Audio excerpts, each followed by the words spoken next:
Welcome to the Invisible Cabaret podcast. I'm Ferrera Rochelle. And I'm RUBYYY JONES. And together we run Invisible Cabaret, a performing arts troupe dedicated to opening up the conversation surrounding mental health. Join us as we talk to some of the most bodacious burlesque babes, cabaret creatives and inspiring artists about how their creativity and mental health intertwine. Let's pull back the curtain and strip away stigma. Please note, we at Invisible Cabaret are not mental health professionals. If you're affected by any of the issues raised in this programme, we've made a list of resources for you on our website, www.invisiblecabaret.org/podcast/resources. Oh my goodness, welcome to the Invisible Cabaret podcast.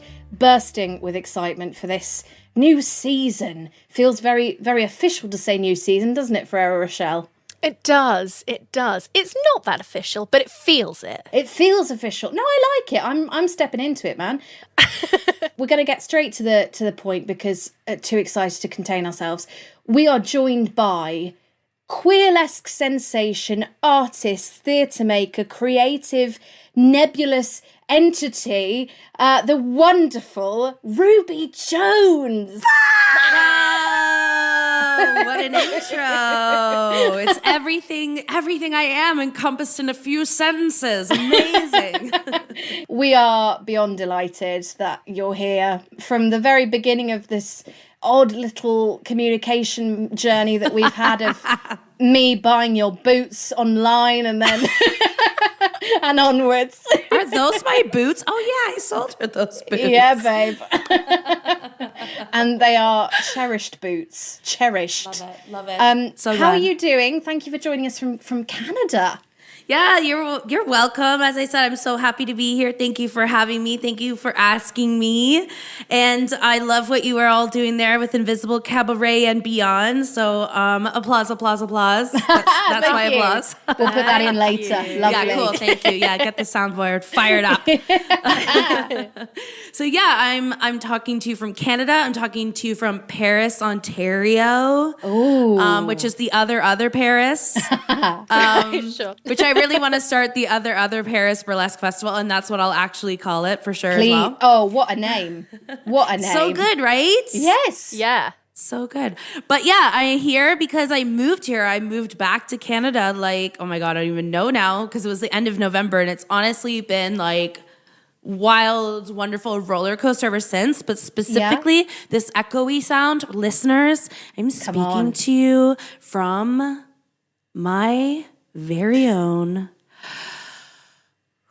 artist studios, premises, dance studios, sewing studios, recording studios, all that happening in this space soon, but right now it's an empty shell of a space. Perfect for recording a podcast. It's perfect for recording podcasts. It has Wi-Fi, it has heat. What more do we need? Absolutely. That's so exciting. So this new space, was that part of the reason for moving to Canada? Was like, we're going to branch out, we're going to get this new venue sorted, or has this been a more organic, flowy thing? It's been like more organic and flowy, but like, so since COVID, I feel like I'm going to say that several times throughout this podcast. Since COVID, I have been teaching a lot of workshops out of my house, and workshop teaching was already something I was doing, which TBH, before COVID, it was always like, it was always one of the things I found most annoying as a facilitator because I didn't have my own space, like was constantly juggling booking spaces and finding ones that were gonna like be accessible, not only price-wise, but also for like fat people and queer people and trans people, and those kinds of people aren't normally like feeling super comfortable in a dance studio. And then like, you know, the fickle nature of London, like all that was something I was constantly against as a facilitator before. So it was kind of like really nice and cool when COVID happened that I could, you know, like roll into my living room or roll out of bed into a workshop space, you know, not literally, darling, sometimes. And I enjoyed that and it was cool, but like it's a lot. And then it's been like a really cool, weird, strange development. To be honest, I did always see myself eventually returning to Canada. Like I saw it something I would do maybe when I'm older. But I have to say, it's not just COVID. It's also Brexit. it was a huge deal for me. And like, you know, obviously there was like the Brexit vote, but then it was like when the Tories fucking got in again, after all that with Jeremy Corbyn running, like it just, Prince Lydia and I woke up that morning and we just held each other and cried. And I was like, that's it. We're gone. We're out. I'm had it. Like, I just couldn't. And then, you know, life, because Fabulous Life and Fabulous London and all those things, you kind of forget a little while that people are literally suffering under this government. And then it got to the point where I was like, so wait, it's COVID and I got to stay home paying the most expensive rent in the world. But now you've taken away my rights and freedoms to travel within the rest of the nearest part of the world? Yeah. It's and again, I'm sorry if it feels like I'm rubbing this in any way. No. It was just like a huge part of the... No. Sucks to be you guys. No, I get it. No, I really do. I hate that the country made you feel like that. That is really sucky. On behalf of all the Brits, sucks. I'm sorry. I'm really sorry for y'all. Like, come on. And we lost out on having you in our country. Like, what the hell, Britain? Well, now we're Ruby Jonesless. It's like, I'm always going to be there because a part of my heart will always be there. Oh, that's bless the truth. you. And I'm going to come back whenever I can. But honestly, that was where my whole life was. Yeah. Like, everyone's like, oh, you're moving home. I'm like, I don't know anyone.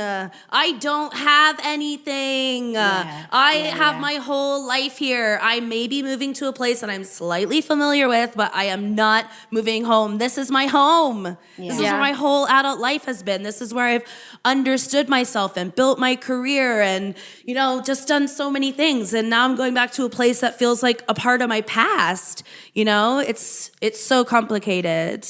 How's that for your brain box, Ruby? How's that going? Oh my gosh. It's so complicated. And also, like, I'm living, like, Paris, Ontario is my hometown. Like, this is where I grew up.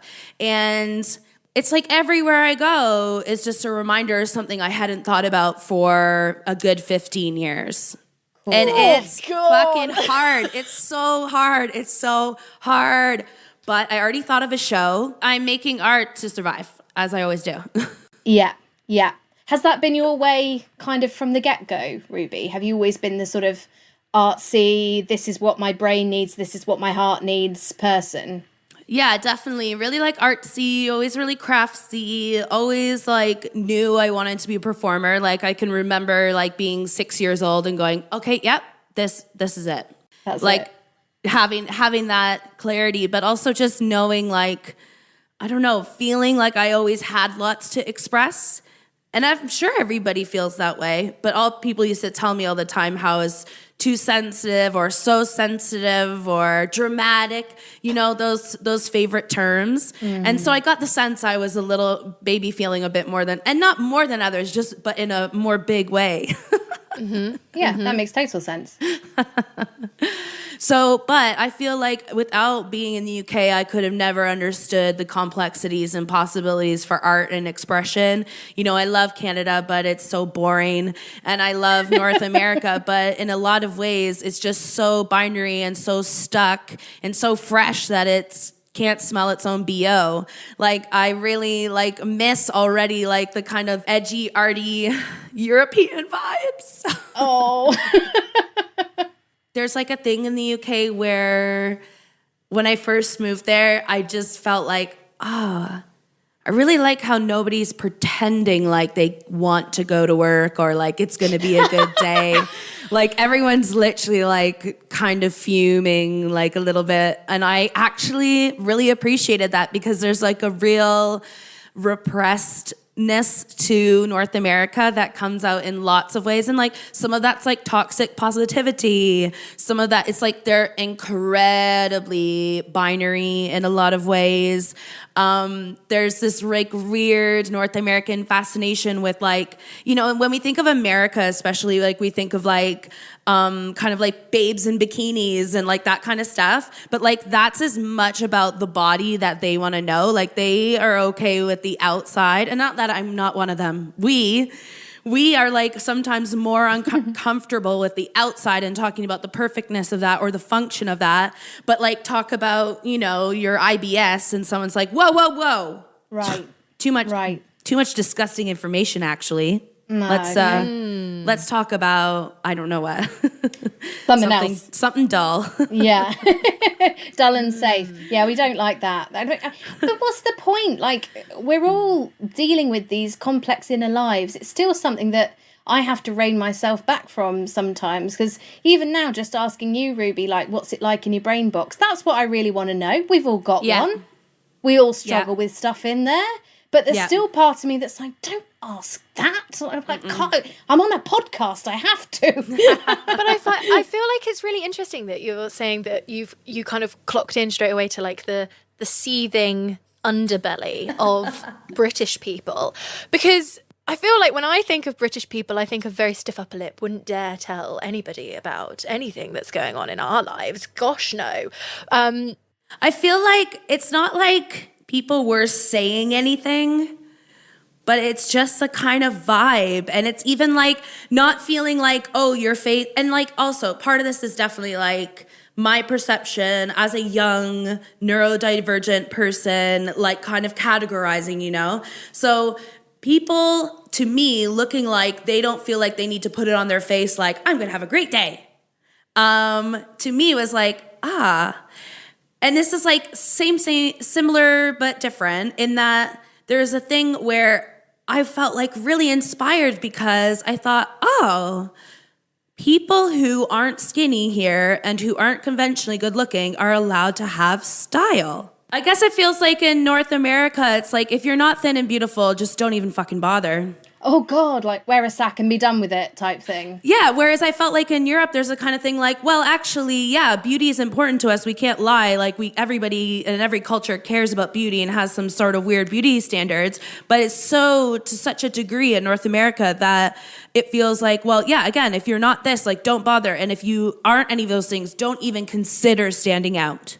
And like the kind of like interactions me and Lydia, my partner, have had since coming back have like just affirmed for me that nothing's changed in the 15 years while I've been living in the UK, except for the fact that I'm a different person now and I care less, and I'm even more like, I'm gonna be the most annoying, visible, neon-wearing, millennial, late 30s queer you ever saw, Paris, Ontario. Like, I used to be a little bit before, like, I just like to wear all black and, you know, just like go whole hog when I'm in my drag, but now I'm like, no, please order me several neon tracksuits. I need everyone to fucking know that I'm fucking gay! Like, I'm just like, feel like such like want to like see my people, and like literally every time I've encountered an LGBT person who is visibly LGBT in what way or another, I'm like, hi, how's it going? Oh yeah, I know. Like, I'm just like really want to be close to them.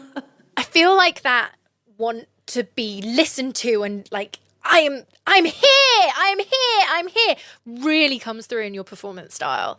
Like every single one of your performances I've seen, you've just kind of exploded onto the stage and exploded through an audience or, you know, whatever, and just kind of announced that you're there before you've even said anything, you know? Here I am, get into it.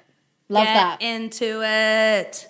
And also, you know, that's the interesting thing about persona. Like, I think I was saying that and believing that and embodying that as persona, as Ruby Jones, before me as Ruby was able to do that, which I think is like a really common journey for people because of lots of things, but definitely in relation to the process of understanding persona. It's such a revelatory thing. It's such a deep and connected situation. You can't help but be changed and inspired even by your own self, essentially. You know, like, and I can't remember if there's like a direct quote, and I know she's very complicated, but RuPaul does talk about how, you know, there was a point, yes, I know I'm talking about RuPaul. There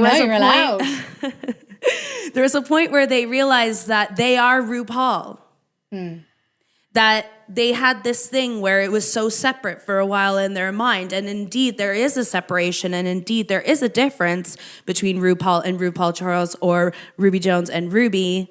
But there is everything that exists within Ruby and within RuPaul is something that I can tap into at any given time. It's not something that doesn't exist or is a pretended thing. It's something that's there and it's possible. You know, we shouldn't necessarily go full Ruby Jones on people at certain times of day or whatever, but you know, Sometimes that's what the people pay for. Right. Because I'll tell you as well, like when I first started doing workshops, especially like going and doing shows and then doing a workshop, people started saying to me after the workshop, like, oh, you're actually really nice. Or like, I really enjoyed today. I thought you were going to yell at us. And I would be like, what? Why would they ever? Oh, yes. Maybe because of the screaming at audiences, they might have thought that. Or the very ferocious, nature of Ruby Jones. But I feel like people who Ruby Jones is for, like, hopefully they don't find Ruby Jones too scary. I think there's like an element of Ruby Jones that I love to be like a bit unsettling. Like that's always been something I've been very like interested in, and not being totally sanitized or not even being totally together. Like it's been a big evolution of my aesthetic of wanting to be like, oh, you think women need to wear heels? Fuck you, I'm wearing Doc Martens. Or, oh, you have something to say about my makeup? Guess what? I'm gonna make it look busted and I'm gonna fucking win. That's always been a part of it. But then I did start yelling at people in the workshops because I thought, they paid for the Ruby experience. Just give them a little something. Just scream at them once, gently, then give them a little wink. That's what they want. They want a little gentle screaming. It's like when you see really good sort of takedown comedians where you're like, roast me, and you're suddenly like, I want that, destroy me, please. People do yell destroy me at shows all the time. Amazing. I love it. Can we please talk about the rage? Because every piece of yours I've seen, there is an element of rage in some aspect. It might not be the whole time. It might be just the occasional, putting the middle finger up. It might be the occasional like grimace. But it's there. It's like a constant thread that runs through your work. And so I'd really love to talk to you about where that comes from and that journey. Well, I'd love to talk about that. And actually, it's so sad because I actually started producing a show a couple years ago called Rage. That was like specifically like exploring that more. And then I ended up getting this show it was just like a contract and it was just too much, but it's still something I'm so interested in exploring specifically because it's just something that anger and rage, they come from a place, I think, of pain. And there is a lot of raging that Ruby does that directly reflects my displeasure or my disbelief at some of the states of the world. And there's something about Ruby Jones where they feel, and I feel free as Ruby Jones to be fully unfettered in rage. And don't get me wrong, that's very measured in a way. Sometimes it hasn't been, sometimes it's gone very wrong. But now it's very measured in that I understand it, and we can come back to where it went wrong. Yeah, let's. I understand the balance of it, how I can have an audience absolutely love me, but be so scared of what I might do as well. And they're not scared of what I'll do to them. They're scared of what I'll do. Yeah. Which in that way they feel safe. It's not like it's going to be at them or for them even. It's something that they will witness. And I feel like a big part of that comes, again, from the world making me feel as an AFAB person, like constantly just so frustrated and aggravated and tired and angry. Feel so angry. But then also points coming from my own experiences in life where I feel like when it's safely done, it's fine for me to let some things be channeled and exercised and explored during performance. And rage is something I need to express. Again, as being someone who was, raised and told so much all the time how too sensitive I was, how sensitive, dramatic, all these things, to understand as an adult that I'm neurodivergent and I have other things that contribute to that, make it feel so much even more important for me to be allowed to express. And there's something as well about something that you perceive to be one thing doing another thing. And when I first started playing with the rage as Ruby, I was much more femme and like traditionally feminine. And I liked being able to really shock people by going from 1 to 100 as far as being cheeky and cute and then telling to shut the fuck up or whatever it might be.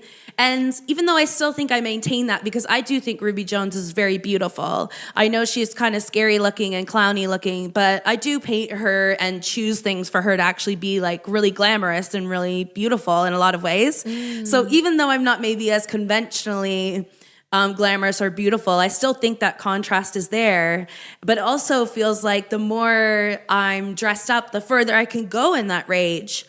And a big part of that too is I really feel like one of the things that we are, as humans are really suffering from is the inability or the numbness to feeling.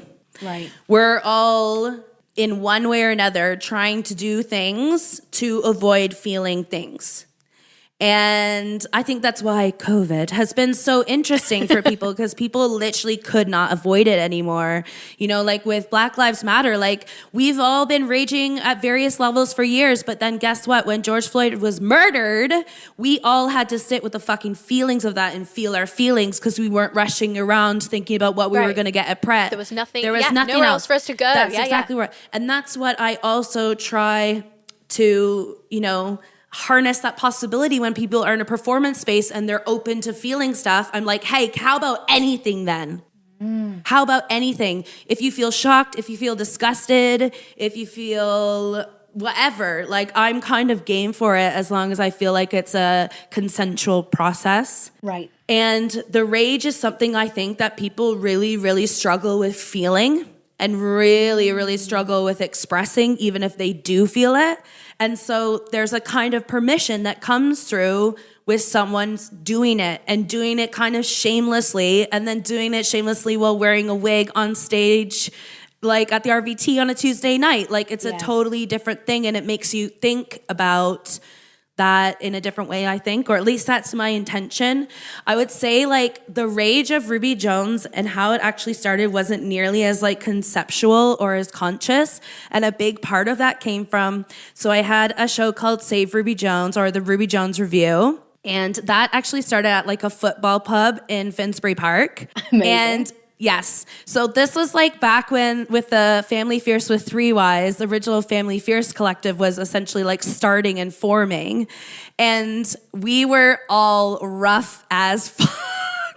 Like rough, like so rough, so just queer out there. And this was like a football pub that every other day of the week, it was like some old guys in there drinking, watching the football. And then one night a month, it was like the queerest, nakedest, most like anarchic, like wild review. And it was amazing. But those football dudes would sit on the other side of the pub and they would just throw daggers at us and bullshit at us. And I just started letting them fucking have it. Yeah. And I was just literally like, I don't even care. Like, I would just be like, this is not a free show. Fuck you. And they'd be like, are you having a good time, everyone? Good. Because those assholes aren't. Like, you know, like it really came from a genuine place of feeling like, no, these people are amazing. I won't even let you think about them. I would say, I know what you're thinking. I would say that to them. I know what you're thinking. Stop thinking that. I wondered if that was all part of it. I kind of assumed it was, that it was a response to people not being comfortable with various forms of difference, whatever difference is. Being like, who are you to do that if I'm not allowed to be different, nor are you? Because that's a lot of it, isn't it? Totally. That's totally what it always is. Like, wouldn't we all just love to go out there and be ourselves and express ourselves? Wouldn't we just love that? Yeah. Fucking do it then. Yeah, you get a wig. Do it. Gosh, sounds like you do need to do it. Do that. Fuck. And the shamelessness of it as well. That is a really interesting concept. That's kind of what we're trying to channel with what we make with Invisible Cabaret. The idea of sort of like owning the hard bits and the uncomfortable bits and doing it shamelessly, and then linking that up with, you know, shameless striptease and that kind of thing. Love it. But again, it's interesting, isn't it? Because you kind of, once you're talking about it, it all becomes very conceptual. But in the creative process, it's about what feels right, as well, and like what feels cathartic. I mean, presumably having had this journey, Ruby, can I ask about how you protect yourself when you make that kind of art? Because that's something that keeps coming up for us, isn't it, Rosh, about kind of how you do catharsis safely. How do you... Well, even this conversation about rage, it's reminding me of the episode we had with Robert Hallow, who said that he is so used to rage and anger being something that is troubling for him, that even when he's practicing it in a safe space, i.e. in a recording studio, it still catches him by surprise, and it's like it doesn't feel like it's allowed, you know? So yeah, it definitely keeps coming up, this idea of being allowed, being able to express yourself safely. Because you are quite vocal about that, Ruby, aren't you, on online and stuff? So please, give us your wisdom. Well, honestly, most things I'm sharing is, it's directly stuff that I'm doing, like, to help myself or to support myself. And, like, I want to put it out there, like, right now, 2 things. First of all, anyone who's listening, who's looking to develop persona, if you're one of my students, what I would tell you is this is a very intimate and private and delicate process. And as sober and as free from drugs and alcohol as you can be, the better. And I mean that as a very, very specific note. There were times in my early development of my persona where I actually found myself in a world where Ruby Jones was making decisions for me and my life. And I can tell you right now, that was not a good place to be. That was not good. That was not safe. It's easily done. When mix in working all night and sleeping in the day with like not having the right food and being exclusively best friends with drag queens, not going to be whatever on drag queens because obviously I am one as well, but like literally having everyone in your life revolving and floating and operating in such a way that's essentially really like self-destructive is not the most generous and gentle environment for you to understand the innermost parts of yourself. So I'm not saying that you can't have a little drink and you can't have good fun, but I am saying it's very easy to get confused when you start to deconstruct these kinds of energies and in some ways kind of channel some things that are within you and around you. And I guess the other thing I would say to that is there will be a point inevitably, no matter how careful you are, where it will bleed into your life. And it's important to be honest with yourself about that. And in some ways, it's like you have to find in yourself, how do you define the fine line between you and your persona? How do you find the fine line between you on stage and you in real life? And for some of us, that fine line's a chasm. It's the Grand Canyon. For some of us, it's literally like a hairline. And so it's really important to understand that, because I often like have to check myself of like if I'm not performing enough, if I'm not moving enough, because that feeling exists within me. It's not something that's exercised and it's gone. It's like something I'm a conduit for. And so if that energy isn't going somewhere, it's going to go somewhere, or it's going to like boil up, or it's going to like whatever in my life. And so I've actually found that movement is just so important to me. Like I've known this in so many different ways in my life, and I've turned to movement and dance for so many different purposes and supports in my life, but it just really feels very specific actually for someone who works in very like heavy energy and heavy emotion. To have an equally intense physical practice, I actually think is incredibly important. And if that means, okay, I'm going to explore some work that involves rage today, so I need to start with a 15-minute, like, full thrashing dance party so that when I go in, my coals are burning.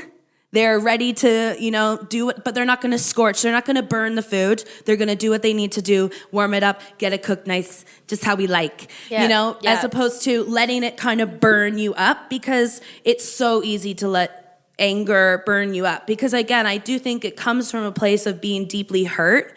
And like, every one of us has deeply hurt things. I'm deeply hurt by having to fucking exist on this planet as a human being in this time and space. Like, I honestly am like, who chose this? But like, you that can't. Speaks to me, yes.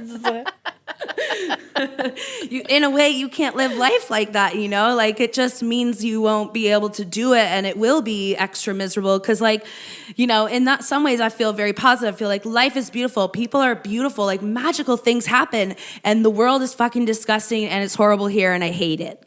Like, all those things are true.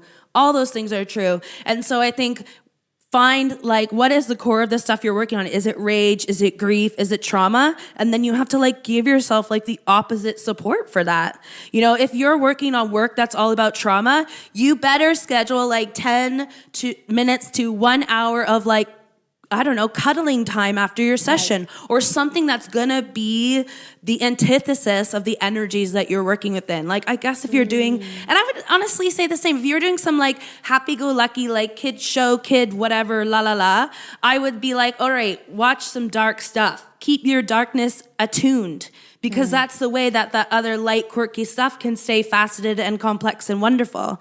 Definitely. So I think that applies generally. Like whatever energies you're exercising in creative process, exercise opposite or supportive energies in your practice, or else it's not sustainable.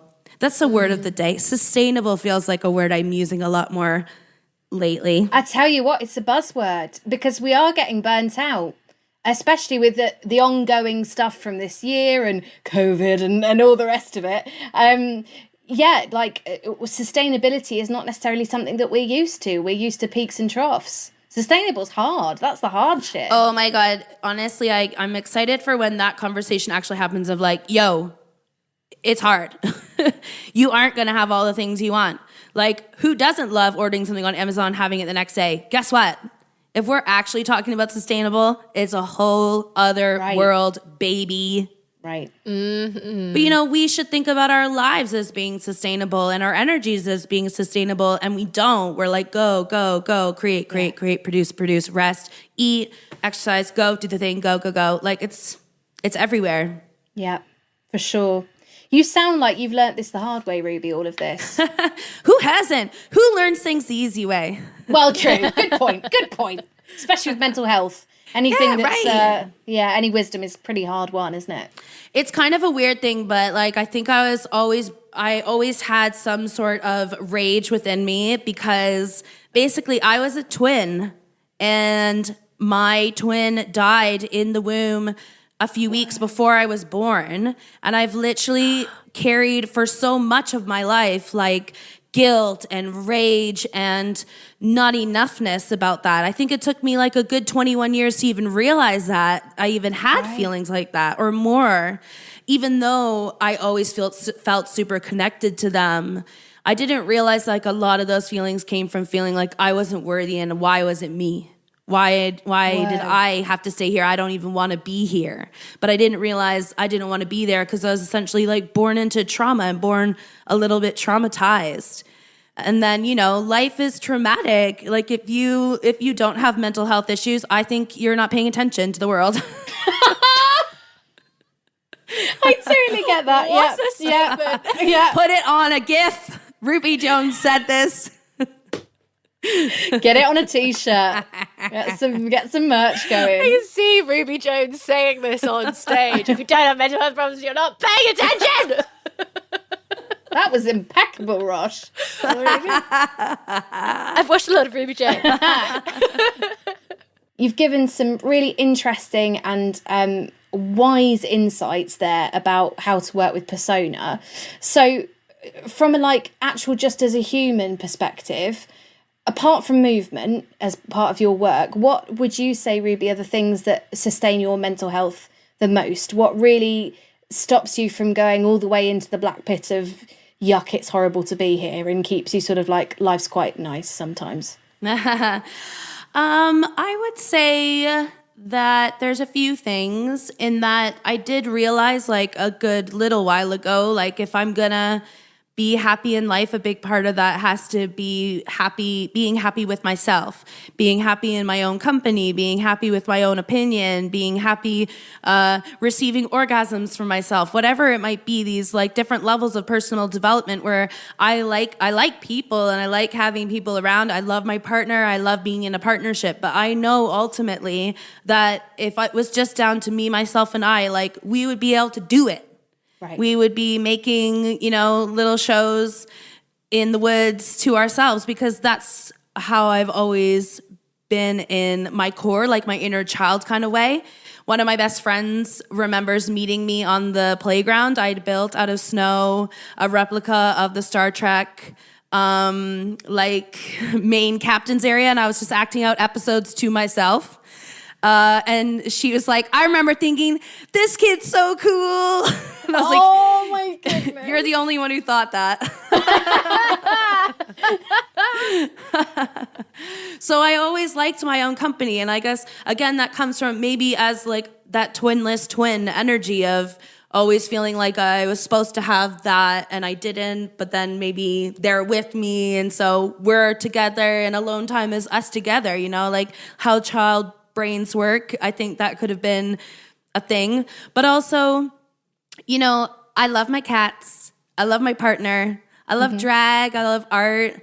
I love seeing other people's art. Like, I love taking an hour just watching TikTok being like, oh, the world's amazing. Look at these people and all these things they're sharing and saying and discovering. Like, it's amazing. Like, oh my God, everything's going to be fine. And, you know, I think it's good to be able to, like, get swept up and get swept away by the little things and the big things, because art is one of those things that's both. You know, partnerships is one of the things that's both. Pets in your life is one of the things that's both. Like, literally, I could not live without my cats, but I know I also would be, you know, okay, but they changed my life. But of the two options, you'd rather pick the one with the cats in. That's I would pick the cats any day.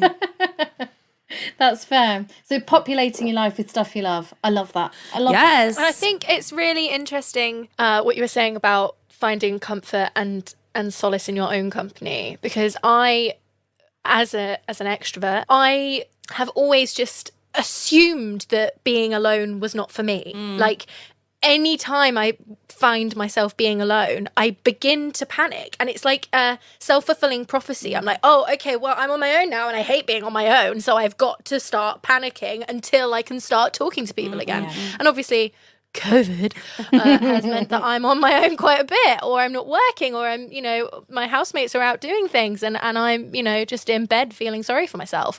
And actually, this is going to tie quite nicely into the gratitude section. Yay. Because what I'm grateful for is Kew Gardens. Okay. Have either of you ever been to Kew Gardens? Yes. Yeah. Now, I previously would have thought Kew Gardens, just a big garden. Like, why would I care? But recently I've been taking myself on little dates, like just going by myself to Kew Gardens and spending hours there. Like, hours just walking around, looking at flowers, sitting on benches, looking at the sky. And like, that is so not me. But I'm trying my hardest to be like, if I'm going to be in my own company, I've got to try and find something that I enjoy, and being amongst nature and taking big, deep breaths and going for, you know, nice long walks is really doing something for me at the moment. So I'm nice thrilled to hear that. Well, and also it's like you're not spending time alone. You're spending time with yourself. Yeah. I love that. Yeah, for sure. It's true. That's so sweet. I love that. Me too. I am grateful this week. I'm grateful for makeup. I'm grateful for playing with makeup. So good. I really am. I've had the nice thing in the pandemic of being like, I'm not going to put my eyes on today, and that's my choice. No bra, no eyeliner, no problem, right? But I'm actually finding that I'm starting to really want to put makeup on again and be more adventurous with my makeup and more colourful, and like, yeah, I'll try and learn how to do a bloody cut crease. I don't know what I'm doing, but I'm going to try it. And like, I'm having a lovely time. So that's what I'm grateful for. I did graphic eyeliner this week. What? And I think part of it's like, you know, not seeing anyone. So if it's shit, it doesn't matter, which helps. But it's really making me, and I was feeling myself. I did a good job there. It's arty. You know, got to take the arty things where they come. Absolutely. Totally. And also, it's like a totally different thing when you don't feel obligated, right? Then you just feel free. Yeah. And when you have time as well, like putting makeup on in the morning is just like, yeah. I do sort of miss the sensation of putting winged eyeliner on a moving train, though. I felt like I could do anything once I'd done that at the start of my day. Just sit on your washing machine. Right? Oh Yes. yeah, that'll do. Yeah, good. I'll try that tomorrow. I'll send you a selfie, Ruby, and you'll know I've done it with my eyeliner all wonky. I love it. The danger. Getting your thrills where you can. Yeah. Ruby, what are you grateful for this week? Gosh, I'm grateful for many things this week. I am okay, I'm going to bring it back from where we started off. I'm so grateful for the space I'm in now. It feels like there's so much possibility. It isn't something that we planned, but it's something I've always wanted in my life and dreamed of in different ways. It feels like there's now just the growth can happen in a whole other way. Lydia's got a space. I've got a space. Together we got a space. I just feel so grateful that I listened to myself and made these really, really hard decisions to end up where I am today. Amen. Grateful Yes. for hard decisions. Snap. Yes. Love it. Totally. Can I also add a couple of lovely gratitudes from a couple of the girls in the troupe this week? Yes. So Mounts-a-Lot is super grateful to be working, and particularly grateful that because it's so quiet in the building, she can do full-on other theatre-y production-y stuff while she's there. Lovely jubbly. Thank you very much. So that's one of them. And then lovely Miss Mustard Seed, her sister, who is her eldest sister, she has Down syndrome. She has just got her COVID vaccine. And that is, oh my goodness, so worth celebrating. So very grateful for that. And I'm grateful for her. And grateful Me for the gratitude. too. Exciting. Oh, so exciting. And we're so grateful that we've had you here, Ruby. What a thrill. What gems of wisdom you've left us with. Let us know what's going on the t-shirt for the collab. Yes, will do. Shit our guests say.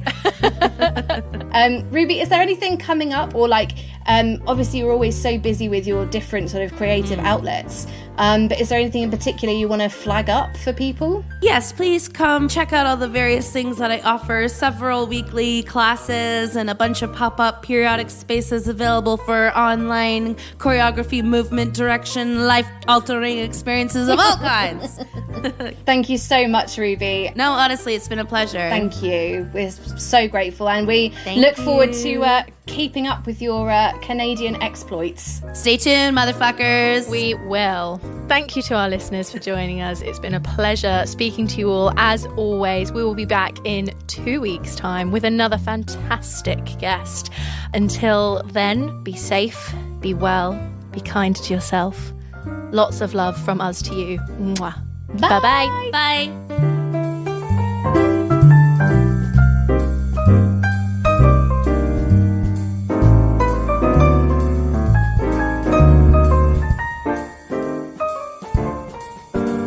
This has been the Invisible Cabaret podcast. Thank you for listening. If you've enjoyed this episode, please reach out to us on one of our many socials. You can find us on Instagram, Facebook, Twitter, and YouTube. Just search Invisible Cabaret. We'd also be grateful if you could rate and review the podcast and share it with a friend so we can continue stripping